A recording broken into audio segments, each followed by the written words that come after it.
سلام بنات، هاد المقبلة البنات زيدوها على اللي كنت ديجا جربتها معكم، ولكن هادي كتجي خطيرة بنينة معلكة.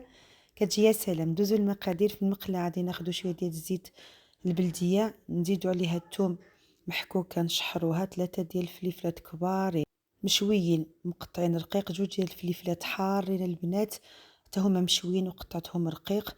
ضيفوا شوية ديال الملحة، نخلطو كلشي باش تشحر لينا فلفلة مزيان. نزيدو عليها 3 ديال المطيشات محكوكين، نخليوها تشرب لينا الماء ديالها كامل باش تعسل لينا. من بعد ما قربت لينا الطيب غادي نزيدو عليها شويه ديال التحميره، نحركوه مزيان، نخليوها حتى تغمر لينا مزيان هذاك الماء كامل ما يبقاشي.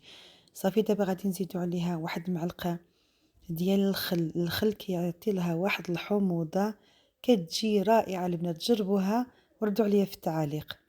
من بعد ما تغمرت لينا شربت لينا الماء ديالها كامل، دابا غادي نحطوها في الطبيصلات ونقدموها بالصحه والراحه. ما تنساونيش من لايك والبارطاج. حتى الفيديو اخر، الى احيانا الله، بسلامه عليكم.